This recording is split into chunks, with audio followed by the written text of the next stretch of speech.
बिस्मिल्लाहिर्रहमानिर्रहीम। रब्बि इश्रह ली सदरी वयस्सिर ली अमरी वहलुल उक़दतम मिन लिसानी यफ़क़हू क़ौली। अस्सलामु अलैकुम। मेरा नाम है ज़ीशान उस्मानी। ये वीडियो बड़ी दुखी और तल्ख़ है आज की, और मुझे पूरी उम्मीद है कि इस वीडियो को डिलीट कर दिया जाएगा। तो मेरी ये वीडियो है फ़लस्तीन से मुतालिक जितनी भी वीडियो हैं, अगर आप लोग अपने चैनल पे अपलोड करना चाहें, फेसबुक पे शेयर करना चाहें, ट्विटर पे अपलोड करना चाहें, तो मेरी तरफ से इजाज़त है। मैं आपको कॉपीराइट स्ट्राइक नहीं दूंगा, आप उसको शेयर कर सकते हैं। फ़लस्तीन के ऊपर रोना छोड़ दीजिए, कोई ज़रूरत नहीं है रोने की। फ़लस्तीन के ऊपर मातम करने की भी कोई ज़रूरत नहीं है। अगर रोना है तो अपने आप पर रोइए, मातम करना है तो अपने आप के ऊपर कीजिए, क्योंकि भैया आपके रोने से ना किसी के ऊपर कोई फ़र्क पड़ना नहीं है दुनिया में। रोते ही चले आ रहे हैं ना 75 साल से, तो अगले 75 साल तक और रोते रहिए, कोई फ़र्क नहीं पड़ेगा। कि दुनिया बार बार मुसलमानों को मार रही है। पहले 100-150 साल में मारती थी, अब हर 20-25 साल में मारना शुरू कर दिया। अब तो हर 5 साल में कहीं ना कहीं मुसलमान पिट रहा है, और हम सिवाय रोने के और सिवाय बद्दुआएं देने के और सिवाय दुआएं मांगने के और कुछ नहीं कर पा रहे, और कुछ नहीं करते, और कुछ नहीं कर सकते। बोस्निया की वार हुई, हज़ारों लाखों लोग उजड़ गए, मारे गए 1992 के अंदर। फिर 2017 के अंदर बर्मा ने रोहिंग्या के अंदर लोगों को मार दिया, 24,000 लोगों को कत्ल कर दिया। मेरे घर में यहाँ पे जो हैंडी मैन है अमेरिका के अंदर, उसके बाप को उसके सामने ज़िबा कर दिया था। वो 10 साल का बच्चा था, और उसको बाद में पनाह भी दी तो अमेरिका ने दी, जिसको हम सुबह शाम गालियाँ देते रहते हैं। हमारे मुल्कों ने किसी ने उस गरीब को पनाह भी नहीं दी। और अब ये मसला चला हुआ है फ़लस्तीन का। रब सब कुछ याद रखता है, तारीख़ सब कुछ याद रखती है। हम लोगों ने पढ़ना छोड़ दिया। तारीख़ याद ज़रूर रखेगी कि 55 से ज़ायद इस्लामी मुल्क, 1.6 बिलियन से ज़्यादा मुसलमान, 22 से ज़्यादा अरब स्टेट्स, और गज़ा के अंदर पानी की एक बोतल नहीं पहुंचा सके।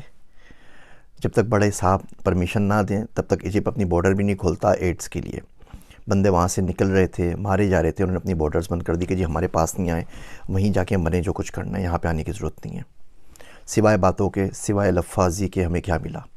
लीबिया से क्या मिला? जॉर्डन से क्या मिला? कतर से क्या मिला? सऊदी अरब से क्या मिला? किसी से कुछ नहीं मिला। बोलने की हिम्मत नहीं है हम लोगों के अंदर।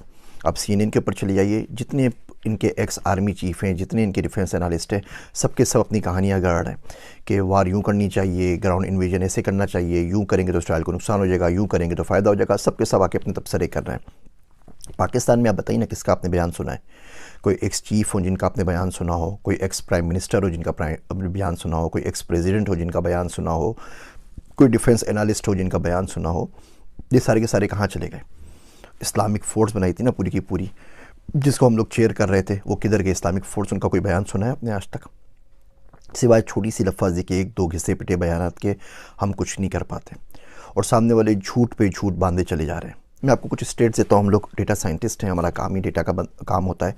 पाकिस्तान में तो वो भी नहीं कर सके, बाहर आके कम से कम वो काम करने की इजाज़त है। 23 सालों के अंदर, 2001 से अगर शुरू करते हैं तो 23 सालों के अंदर हमास ने इसराइल के ऊपर कोई 27-28 हज़ार रॉकेट फेंके। अच्छा, जो रॉकेट होते हैं ना, वो मिलिट्री ग्रेड रॉकेट नहीं होते, वो जो यूरिया से घरों में बनाए जाते हैं ना, छोटा सा एम्यूनिशन की किसी के सर के ऊपर जा लगे तो बंदा मरे, अदरवाइज़ वो ज़ख्मी होगा बेचारा, वो वाले रॉकेट। और मोटर शेल्स 5-6 हज़ार वो फेंके। टोटल किसी भी एस्टीमेट से ये 36,000 से ज़्यादा नहीं है, 35,469 है टू बी एग्जैक्ट। आप 36,000 काउंट कर लीजिए इन 23 सालों के अंदर। आयरन डोम आ गया भाई। आयरन डोम तो 2011 के अंदर आया ना, उससे पहले तो आयरन डोम नहीं था, तो बिल्कुल खुले थे, वो आराम से रॉकेट फायर कर सकते थे। इन 23 सालों में इन 36,000 रॉकेट्स ने 69 बंदों को मारा, 69 बंदों की डेथ हुई। अच्छा, उन 69 बंदों में तो हर इसराइली हर काउंट करते हैं, और आप देख लीजिए ऑनलाइन तमाम लिखा हुआ है। 2 गायें मर गई, वो भी लिखा हुआ है। 2 बकरियां मर गई, वो भी लिखा हुआ है। 2 बच्चे हलाक हुए, वो भी लिखा हुआ है। इसमें भी 4 फ़लस्तीनी थे अपने, वो पता नहीं उस बॉर्डर की उस साइड पे क्या करें। 4 फ़लस्तीनी 69 में शामिल हैं, वो हलाक हुए तो बचे 65। इसके अंदर जो बंदे 65 मरे, उसमें भी 5-6 मुसलमान थे, उनको भी निकाल दीजिए। तो एक्चुअल जो नुकसान हुआ 59-58 बंदों का हुआ। वो लोग वहाँ पर हलाक हो गए। अच्छा, इसका अगर आप एवरेज निकालें तो इसका मतलब ये हुआ 521 रॉकेट जब फायर होते हैं तो एक बंदा मरता है। 69 बंदे मरे, 36,000 रॉकेट फायर हुए हैं, तो 521 रॉकेट फायर होंगे तो एक बंदा मरेगा। अच्छा, ये तो 23 साल की हिस्ट्री चल रही है। उसके बाद क्या हुआ अचानक कि वो बोलते हैं कि जी हमास का एक रॉकेट फायर हुआ और गलती से घूम फिर के वो वापस आके अपने हॉस्पिटल पे गिर गया, हॉस्पिटल की पूरी बिल्डिंग तबाह हो गई और उसमें 500 बंदे एक साथ मर गए। तो ये कैसे हो सकता है कि 521 रॉकेट मिलकर एक बंदा मार रहे थे पिछले 23 सालों के अंदर, और एक रात अचानक एक रॉकेट फायर हुआ और इतना ज़बरदस्त रॉकेट बन गया वो घर के यूरिया से बना हुआ कि वो अपनी हॉस्पिटल पे लग गया और उसने 500 लोग मार दिए और हॉस्पिटल की पूरी बिल्डिंग जो है वो तबाह बर्बाद हो गई। और हम लोग ये एजेंडा बाय कर रहे हैं। आप CNN पे जाएं, हर जगह जाएं, बोलते हैं जी बिल्कुल ही इन्होंने अपने बंदों को खुद ही मारा है, ये खुद ही कत्ल हुए हैं और कातिल अपने खुद ही हैं, और हम ये बात मानने को तैयार हैं क्योंकि हम इसके अलावा कुछ कर नहीं सकते। और ये बर्बरियत जो है ये चली जा रही है और हम सिवाय बद्दुआएं मांगने कुछ नहीं कर रहे। दो तरह के पाकिस्तान में लोग हो गए। एक वो लोग हैं जो झोलियाँ भर भर के बद्दुआएं दे रहे हैं। वो शायर कहता है कि कब अश्क बहाने से कटी है शबे हिजरा, कब अश्क बहाने से कटी है शबे हिजरा, कब कोई बला सिर्फ दुआओं से टली है। ये दुआएं हमने तो मांगी थी अफ़गानिस्तान के लिए भी, फिर क्या हुआ, इराक़ के लिए भी मांगी थी, पाकिस्तान के लिए भी मांगी थी, सबके लिए मांगी थी, फिर क्या हुआ। मेरा दोस्त अब्दुल्ला कहता है कि अगर आज खुदा ना खास्ता भारत के साथ जंग हो गई ना तो फरिश्ते उनके साथ खड़े होंगे, हमारे साथ नहीं, क्योंकि हमारे आमाल ऐसे नहीं है, हमें मुनाफ़कत इतनी ज़्यादा बस गई है। तो एक लोग वो जो हैं जो दुआएं और दुआएं मांग रहे हैं और उनसे कुछ नहीं होगा। एक वो लोग हैं जो झूठी आस दे रहे हैं सिर्फ और सिर्फ अपने व्यूज़ के लिए। इराक़ में भी हुआ था, इराक़ तबाह कर देगा अमेरिका को, आप देखिए कैसे काया पलट होगी।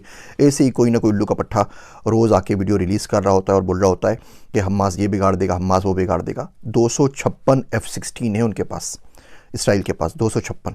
हमारे पास जो F-16 है वो एल बैंड के ऊपर नहीं चलते। वो एल बैंड पे अगर उसको जाना पड़ेगा आपको ऑफेंसिव मोड के अंदर, तो उसकी परमिशन भी आपको अमेरिका से लेनी पड़ेगी, वरना आप उड़ा के उससे डिफेंस कर सकते हैं आराम से। जो हमने खुद बनाया मुशाक वगैरह तो चल सकते हैं, F-16 नहीं चल सकते, परमिशन ऊपर से आती है। एनीवे 256 F-16 इसराइल के पास, 70 से ऊपर F-35 है। F-35 वो प्लेन है कि दुनिया के किसी भी मुल्क में जाके तबाही मचा सकता है, 160 किलोमीटर दूर से फायर कर सकता है विदाउट डिटेक्शन। उसका आपको कोई दुनिया का रेडार डिटेक्ट नहीं कर सकता।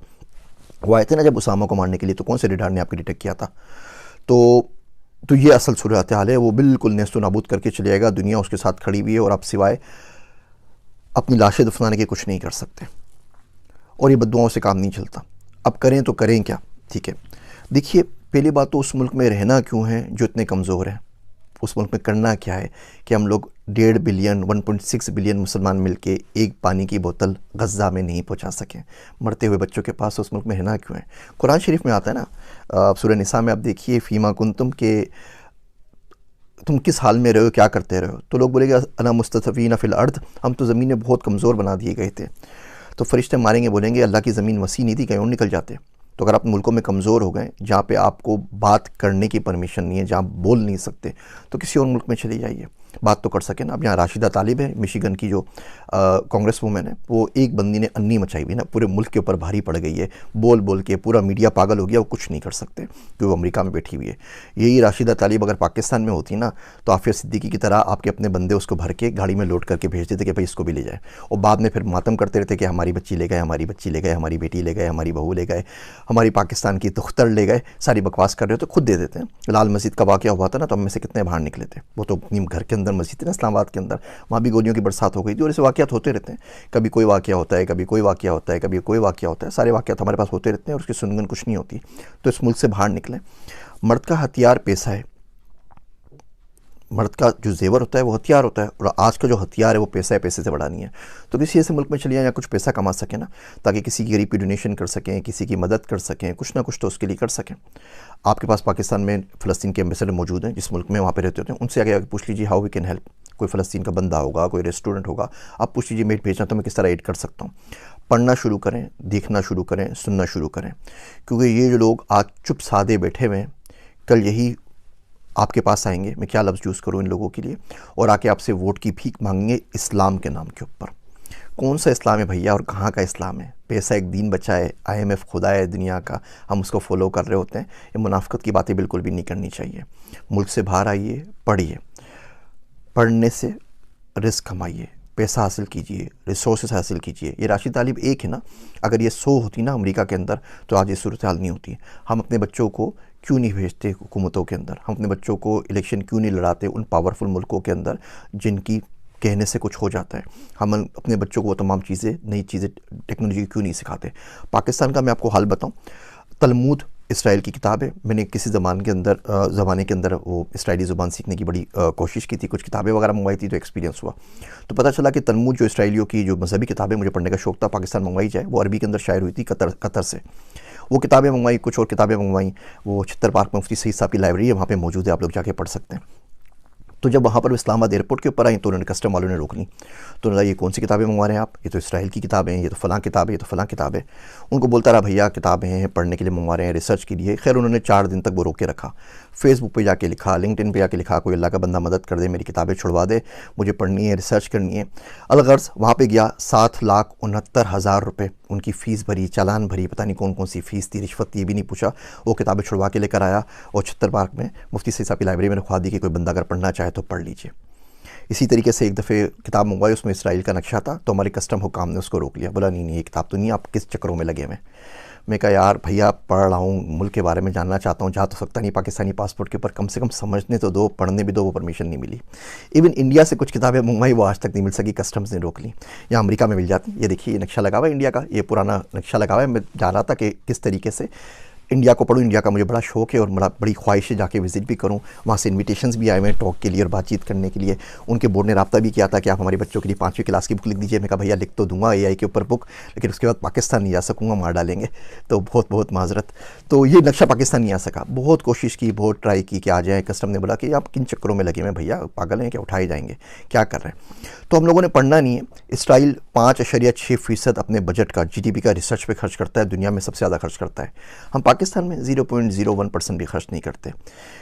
कोई कदर हमारी है नहीं वहाँ पर। तो जिस मुल्क में आप रिसर्च नहीं कर सकें, जिस मुल्क में आप बोल नहीं सकें, कुछ कर नहीं सकें, उसमें करना क्या है। इन वीडियोस के बाद फेसबुक भाई साहब ने मेरे बैन कर दिया है, पेज डिलीशन के लिए मार्क कर दिया है। वो कह रहे हैं 30 दिन में डिलीट कर देंगे, आपने हमारी पॉलिसी को वायलेट किया है। उन्होंने एड अकाउंट भी बंद कर दिया है, तो उसकी वजह से हमारा गुफ्तगू भी सफ़र कर रहा है। अब बाकी चीज़ें भी जो एड थे वो भी सफ़र कर रहे हैं। लिंक्डइन ने भी वार्निंग दे दी है। यूट्यूब भी पता नहीं कितने दिन बर्दाश्त करता है, उसके बाद ये भी बंद कर देगा।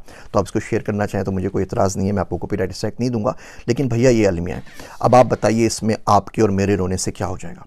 हाँ, रो के दुआ मांगे, उससे इंशाल्लाह ताला अल्लाह हो सकता है कोई सबील करे और आपके दिल में डाल दे कि इंसान का बच्चा कैसे बनना है और दुनिया के अंदर पावर कैसे हासिल करनी है, दुनिया के अंदर रिसोर्सेज कैसे हासिल करनी है। वो पर्सनल फाइनेंस पे आपको मैं किस्तें बनाऊंगा तो आपको दिखाऊंगा कि आप गुरबत को तोड़ के मिलियनेयर कम से कम बनने की कोशिश कैसे कर सकते हैं। वादा तो नहीं, लेकिन कोशिश कैसे कर सकते हैं।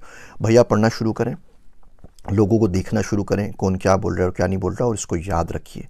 ये जितने भी आपके पास आ रही ना वीडियोस फ़लस्तीन की, व्हाट्सएप पे आती हैं, फेसबुक पे आती हैं, लिंक पे, इसको ज़्यादा से ज़्यादा शेयर करें ताकि आपकी मेमोरी में कुछ अरसे तक तो बाकी रहे ना कि हम लोगों के साथ क्या और कब हुआ था। और ये बात याद रखिएगा कि 55 इस्लामिक मुल्क, 1.6 बिलियन मुसलमान गज़ा के अंदर मरते हुए बच्चों के लिए पानी की एक बोतल नहीं भेज सके। मेरे वास्ते दुआ कीजिएगा। मैं हूँ आप सबका ज़ीशान उस्मानी।